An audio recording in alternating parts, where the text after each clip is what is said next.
Já dizia o mestre Luiz Lua Gonzaga, sua sanfona era a sua voz, a sua liberdade, o seu jeito de viver e de amar. E é com o som dela que a gente começa mais esse bate-papo, então chegue, se acomode. Eu sou Gessé Acioli e te convido para tomar um café hoje com essa fera da sanfona, André Julião. Prazer conhecer, prazer estar aqui. Vamos embora?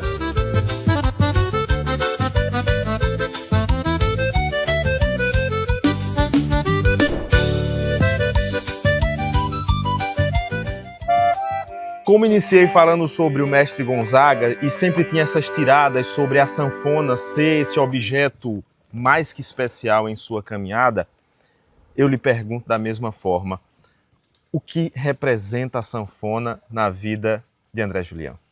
Representa a continuidade da luta de um povo que festeja, celebra, valoriza suas raízes, sua cultura.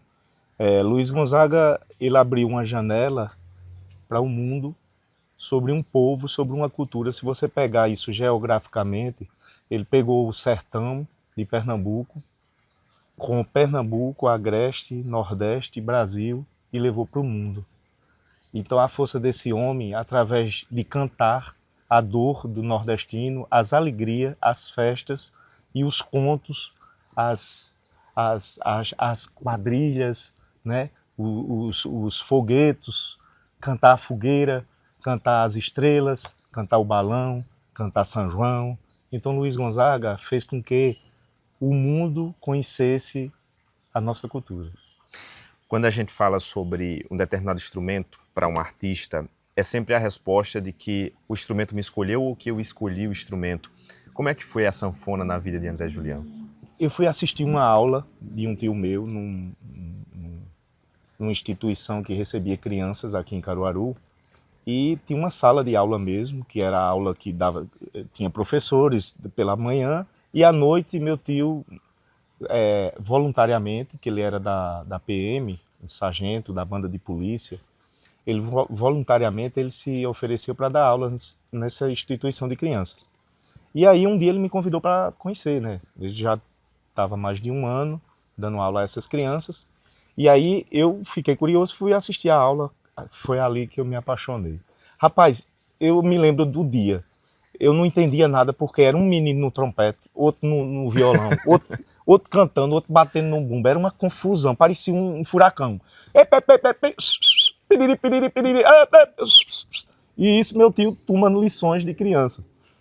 Aquilo me hipnotizou de uma forma que aí eu cheguei no final da aula e perguntei a ele o que eu deveria fazer, o que eu poderia fazer para participar disso. Ele disse não faltar nenhuma aula. E foi aí que eu fiz. Eu digo, tá pegado. E a gente observa que você realmente não faltou às aulas. Faltei, não. Eu aqui. Faltei uma. Podia estar chovendo, eu chegava molhado lá, mas eu ia para aula. E foi isso que ele viu que eu tinha vontade. E aí me ensinou, eu tive que aprender toda a teoria musical, aquela parte toda chata, mas necessária. E aí foi aí que eu comecei a caminhar. E essa caminhada tem sempre a história de colocar a sanfona nas costas e partir pelo mundo. Como é que foi essa caminhada? Engraçado, porque meu tio era muito conservador, e é ainda, que é vivo. Ele queria que eu fizesse parte do corpo da polícia. E para isso ele me ensinou um instrumento trompete, que era metais. Aí teria a prova da polícia, eu poderia ingressar na polícia através da música. O objetivo dele para mim era esse. Ele, como irmão do meu pai, estava pensando no meu futuro, mas na cabeça dele. Só que eu não sabia, mas não queria isso, não. E aí eu tive que aprender o trompete. Primeiro veio o trompete. Aí depois eu disse, eu quero que o senhor me ensine teclado. Porque ele não queria me ensinar sanfona. Eu disse, então me ensine teclado. Aí ele me ensinou teclado, eu fiquei no teclado, estudei, peguei toda a base de como fazer os exercícios dos dedos. Eu disse, sou chá agora para sanfona. Eu digo, agora eu quero aprender sanfona. Aí ele disse, eu não vou ensinar não, que tu é burro. Mas, velho, eu fiquei com tanta raiva, velho. Não, mas foi bom para mim. Hoje eu entendo que aquele foi um desafio. E eu precisava ser desafiado. E quando ele disse que eu era burro e eu não ia aprender a tocar sanfona, que era um instrumento complexo, aí eu disse, agora eu vou aprender. E aprendi. Na complexidade disso tudo, o que é que foi mais complexo para você nessa caminhada toda? Aprender só. Porque na época, hoje em dia, você vai aí dar um clique, se você tá como aprender sanfona, meu amigo, você aprende dentro de um dia. Mas naquela época, o grande lance é que não tinha professores, primeira dificuldade, específico, e se tinha, eu não conhecia na época, eu não podia pagar, porque era muito difícil a vida da minha mãe naquela época. E aí eu busquei fazer o seguinte, como na minha rua era privilegiada, tinha um São João, que todo ano tinha São João lá, e tinha as palhoças. Eu criança, minha mãe deixava eu ir para a palhoça. E sempre tinha um trio de pé de serra tocando, porque mandavam a prefeitura, não sei o que era, mas sempre estava lá um pé de serra tocando. Eu ficava assim, na frente do sanfoneiro, olhando como é que ele fazia. Eu disse, como é que ele bota a mão ali? Ficava curioso, e essa curiosidade chegava perto deles, dizia, como é que eu preciso para apertar aqui? Eles me diziam, ó, tem uma marcação aqui. Se você ver, tem uma baixa, e é pelo tato. Eu digo, epa, já está me dando o caminho. E aí foi assim que eu aprendi. Indo para esses cantos, ouvindo muita música, principalmente Luiz Gonzaga, Jacques do Pandeiro, os sanfoneiros que eu gosto de Caruaru, Baldo dos Oito Baixos, que era na época tocava. Somente algumas feras, né? Só umas feras daqui de Caruaru que nunca ficaram conhecidas. O Maestro Camarão, Sim. que ficou conhecido, né? E aí eu me aproximei desse mundo que é o universo da sanfona, que é um universo incrível. Quem puder passear como você está passeando por isto, vai ficar muito feliz de descobrir que é um instrumento de luta, de resistência e de uma afirmação de um povo. Essa questão da luta, né, de estar sempre rompendo a barreira de muitas dificuldades que existem, é um percorrer, é o caminhar do artista, é natural. Na tua vida, qual é o momento, né, que André Julião abre as asas, sai do ninho e agora é minha vez de aprender o negócio, eu agora vou colocar para o mundo? Foi uma coisa muito involuntária também, como foi tudo na minha vida desde o início, que eu não sabia que ia me apaixonar por música só em olhar uma aula. E aí eu fui trabalhar com um tio meu numa oficina e eu era auxiliar, pegava as chaves que ele pedia, enfim, fazia um serviço muito simplório, né, simples. Aí tinha um grupo de pagode chamado Pagode Proeza, que tinha uma sede perto dessa oficina, e eu vi eles ensaiar. E aí, quando eu saía da oficina, como eles ensaiavam no final da tarde, eu ia para lá, ficava assistindo. Perguntei se podia assistir, eles disseram, pode. Aí fiquei assistindo, e até que eles descobriram, não sei como, eu não me lembro, que eu tocava teclado, porque eu tinha estudado com meu tio. E eles estavam precisando de um tecladista para ingressar na banda. E aí perguntaram a mim se eu topava. Eu digo, mas eu não sei tocar música, pegar música de ouvido, não sabe. Isso o menino do cavaquinho te ajuda, vai te ensinando as notas. E aí eu disse, sendo assim eu vou. E aí foi o primeiro grupo que eu fui, me interessei, me dediquei, que só antigamente. Eu acho que foi Raça Negra, estourou naquela época todo o disco, lembra disso? Sim. Tudo tocava, todas as músicas tocavam. E eles, como grupo de pagode, foram pioneiros aqui em Caruaru, criaram um repertório baseado nesse sucesso E a gente tocava toda semana. Eu não aguentava mais tocar. Era quinta, sexta, sábado, domingo. Só tinha a gente. E eles estavam estourados, então só tinha que chamar a gente. E foi assim que eu profissionalmente comecei a tocar. Eu recebi meu primeiro cachê, foi com eles. E a sanfona, quando é que ela aparece nesse momento? A sanfona aparece depois disso. Ainda eu tive que tocar em algumas outras bandas. Com um compadre meu, tinha um projeto, Domingos Acioli, compositor, musicista, músico, um maestro, meu compadre, padrinho da minha filha Thaís. Ele me viu gravar o Pagode Proeza no estúdio e aí me fez um convite para eu acompanhar ele. Só que ele já fazia muita coisa mais profissional, gravação de estúdio. E aí ele me chamou para gravar o disco dele. Eu digo, eu não sei. Eu não sei. Eu fiquei grato, mas fiquei... Eu disse, eu não sei pegar as músicas de ouvido. Eu não sabia ainda. Aí ele disse, não se preocupe, eu escrevo. Você sabe ler? Eu digo, segue. Meu tio me ensinou a teoria. Se eu escrevo, você lê. Aí foi assim. E aí eu fui gravar e ele disse, é isso mesmo. Tu escrevendo, tu lê, então é fácil. Eu escrevo para tu ler e grava. Aí eu gravei e ele começou a me chamar para tocar. E aí teve, no projeto dele, como ele é um cara muito eclético, ele toca tudo, frevo, MPB, Clube da Esquina, ele vai de A a Z no repertório e aí ele me chamou para acompanhar um forró. Aí disse, agora tu sabe tocar sanfona? Eu digo, eu estou estudando. Ele disse, pronto, tá bom. Tá estudando, pega a sanfona e aí eu vou dizer uma música, tu vai pegar, eu vou dizer as notas, escrevo para tu e tu vai tocar comigo. E foi aí que entrou a sanfona, com Domingos Acioli. Meu compadre, a gente começou a tocar aqui nos forró em Caruaru. Em todo canto chamavam a gente, porque ele era já conhecido na cidade, e aí facilitava, né? Eu era coadjuvante, mas ele era famoso. Aí eu ia no rabo do Cometa. Ganhei uma famazinha por causa dele. Quando, antes dessa entrevista, a gente estava ouvindo um pouco de Alceu. E aí, no final de uma canção, ele fala obrigado, né, alguma coisa relacionada ao doidinho. Em outro momento, eu já acompanhei, né, alguém falar Julião, o sanfoneiro doidão. Quando a gente une essas coisas, e Alceu gosta muito de mexer com essa coisa da loucura, de mexer com tudo e de transformar, de fato, um show em um verdadeiro, uma coisa absurda. Quando é que começa essa ligação entre o doidinho Alceu com o doidão Julião? É o doidinho de Dona Delma, que é a mãe dele, que era como os tios, a família carinhosamente chamava ele naquela época. Rapaz, a gente foi fazer uma homenagem, eu tocava com Silvério Pessoa nessa época. Aí tem um programa chamado Som Brasil, que é da Rede Globo. E aí Silvério foi convidado para fazer 3 músicas, 3 releituras em homenagem a ele, com ele lá, a banda lá. E a gente foi fazer essas 3 canções. Foi o primeiro contato que eu tive com o Alceu Valença. Eu tocando, a gente tocou Coração Bobo, eu acho que Papagaio do Futuro, e a outra eu não lembro bem. Talvez Anunciação. Bem, a gente fez 3 músicas, e aí nesses ensaios do bastidor, ele pegou e me chamou no canto e disse: você quer topar participar de um filme meu? Aí, bicho, eu saí eu fiquei primeiro assim, eu tive um choque, né? Porque ele me chamou, aí imediatamente eu pensei rápido, eu digo, ele tá me confundindo, eu tô aqui de tá.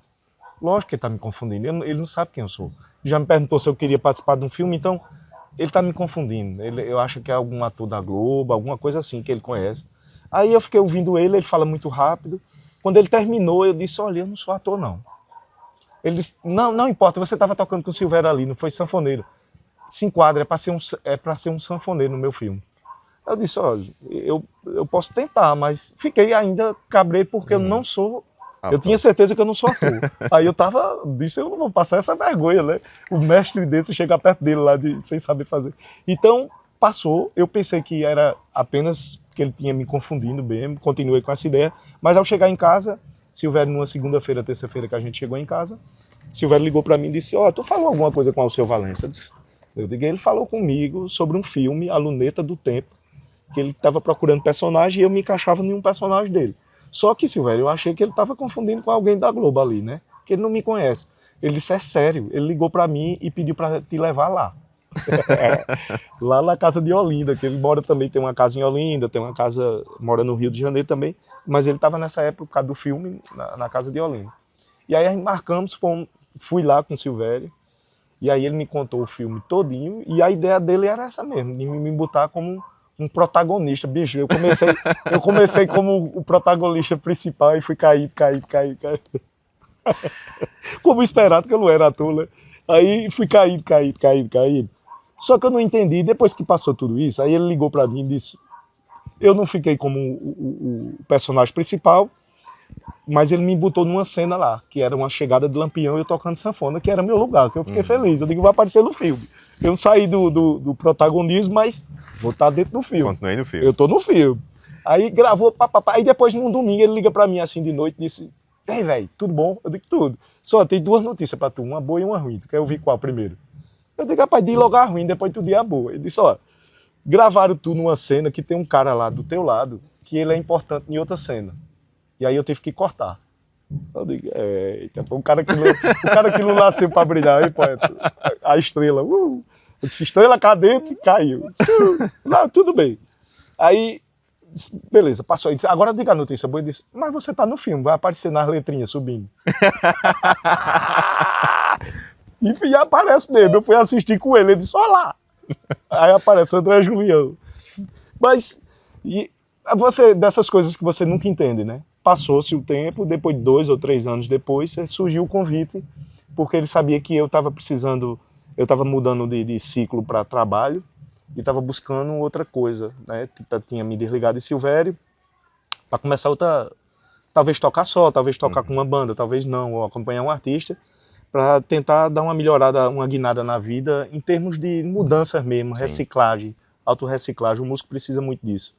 E aí, nesse ciclo, nessa mudança de ciclo, ele ficou sabendo, e na verdade ficou sabendo os músicos que tocam com ele, e disseram, ó, Julião tá disponível. Então, aí ele, contrate! Ele, como já me conhecia e viu tocando, ficou mais fácil, entendeu? Uhum. E aí foi quando convide, não foi nem contrato, convide ele. Aí eu fui. E quando ele me convidou, eu digo, tá vendo que é uma coisa... O filme não era para mim, e eu já sabia, né? Eu sentia isso. E aí depois era para eu ter conhecido ele, eu tinha que conhecer ele tinha que me conhecer para agora, e agora eu vou fazer o que eu mais gosto, vou tocar sanfona para ele.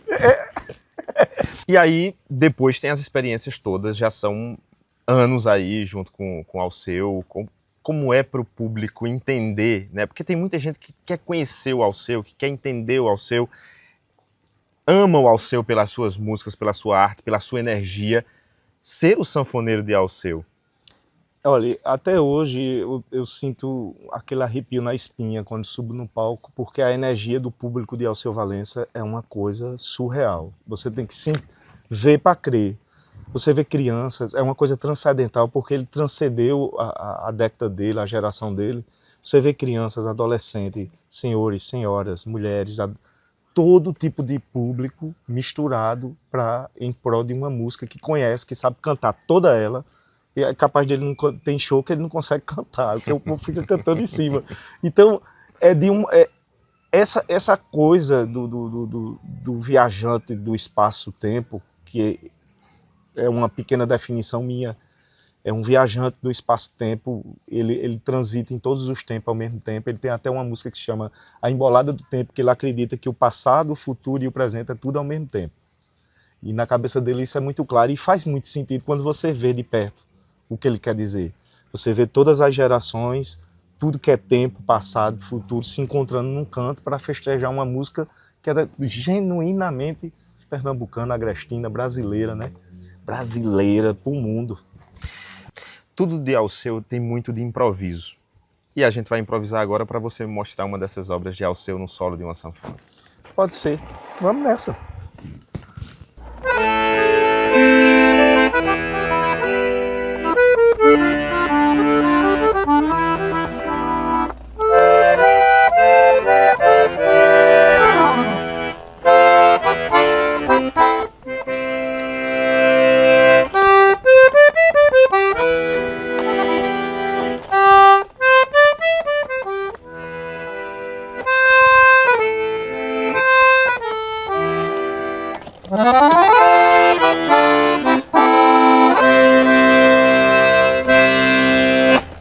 Viva Alceu Valença, viva a música, viva a sanfona, viva André Julião.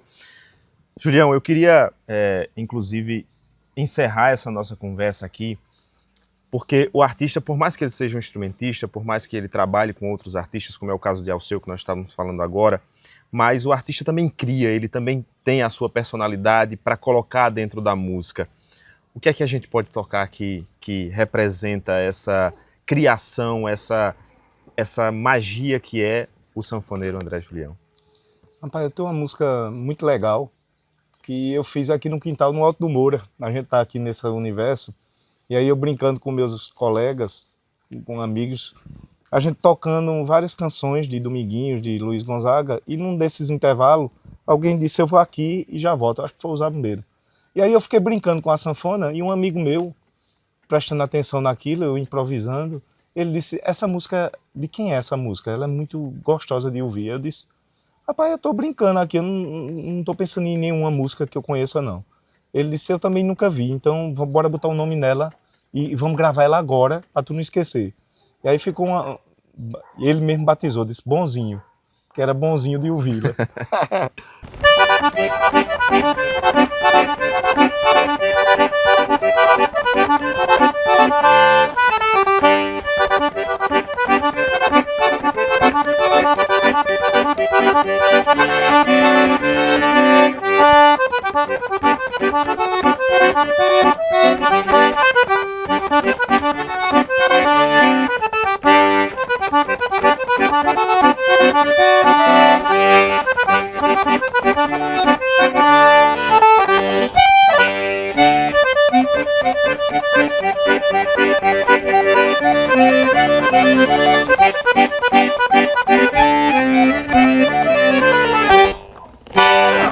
Eita, coisa. Não é bonzinho, não. Isso é bonzão, Não, isso não. aqui. Bom demais. André Julião, muito obrigado pela participação conosco Imagina, aqui, por ter tomado esse café conosco, essa conversa maravilhosa. Para mim é uma satisfação poder recebê-lo e compartilhar dessas histórias boas que estão sempre ali, no palco, mas que muitas vezes precisam do tom da voz do artista para poder a gente conhecer. Gessé, você está abrindo janelas para essa nova geração da gente. Isso é uma coisa muito importante, porque cada janela linda dessa que fala sobre música, fala sobre as histórias, sobre nossos caminhos da música, isso fortalece nossa cultura. Então você é um fortalecedor de nossa cultura. Parabéns, obrigado. Fico muito honrado. Obrigado, André Julião e sua sanfona linda. Eu quero encerrar dizendo que os trabalhos técnicos é de Edivaldo Coelho, a edição de Alisson Lima, a produção aqui, o suporte da Casa da Gente, que é sempre muito acolhedora nessa recepção, e a gente se encontra no próximo Café com Gessé.